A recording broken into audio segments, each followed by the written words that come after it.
Here's something most content consumers never stop to ask themselves. You have a watch history.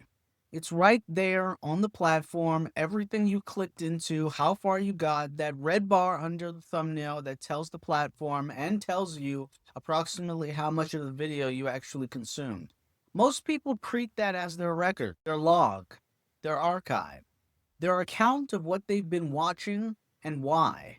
But watch history is not your consume digest. Watch history is a residue. This is the lingering after effect of what you clicked into and how deep you went. The platform generated that record. You didn't build it. And what the platform generated is a shadow of what actually happened every time you sat down and engaged with content. It is an incomplete picture, and in some important ways, it is the wrong picture entirely. Your consume digest is something different. It is bigger. It is more structured. It is almost entirely invisible to you right now unless you built the system to make it visible. That is what this video is about. Take a look at your screen. A crypto quick pick, culture commentary. Question 1. What your consume digest actually is.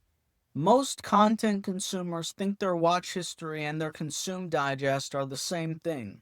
That the platform generated record of what they clicked on is a meaningful account of what they consumed and why. It is not. Here is the technical distinction. A consume digest is a multi-threaded hyperdimensional scaffolding of information. Let me unpack what that actually means before we go anywhere else. Your consume digest includes your watch history, but your consume digest does not stop there, not even close.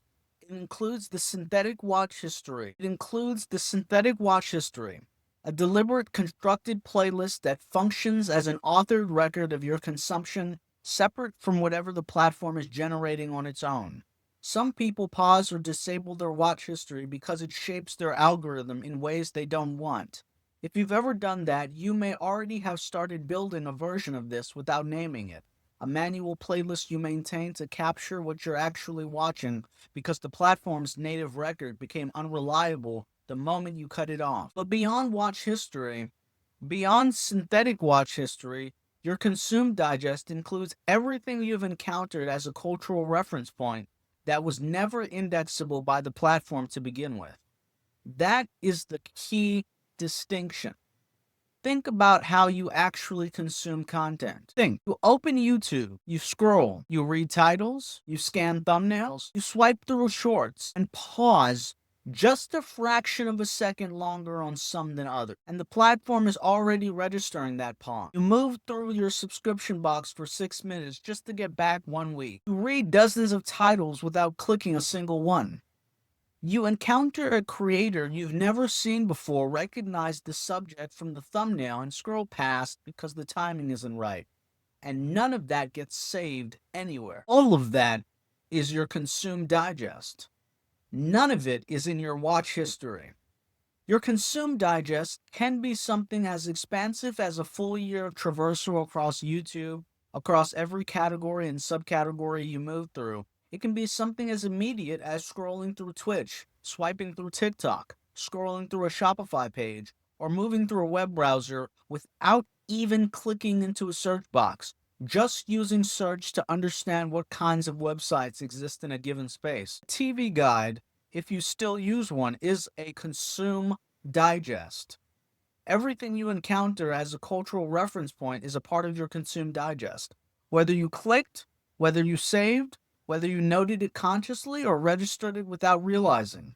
And that is exactly what separates it from a watch history. A real consume digest contains everything: the titles and thumbnails you read and move past without ever clicking in, the reflections of culture you registered, scrolled through, briefly paused on, or skipped entirely. Watch history could never contain those. Watch history can only track what you clicked and how deep you went. The consume digest tracks what actually happened. All the content you came across that left an impression without leaving a trace. The difference matters for how you understand yourself as a content consumer because it means the story you're telling yourself about what you engage with and why, based only on watch history, is built on an incomplete residue. Watch history is what the platform recorded. Your consume digest is what actually happened. Take a look on your screen.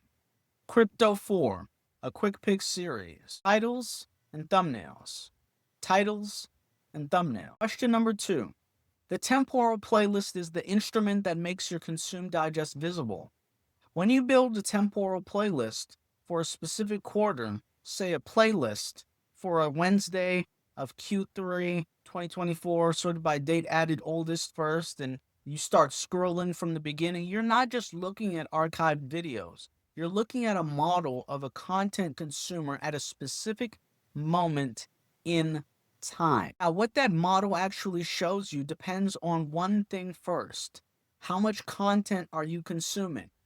For someone consuming 3 to 4 hours of YouTube a day, 10 or more hours a week, the subscription box becomes physically impossible to scroll back through after a few months. On mobile, the server refresh rate and the device's RAM make it impossible to get to content from a year ago, sometimes even 6 months ago. Your watch history gets there eventually, but it takes real effort to navigate, and your subscription box even harder.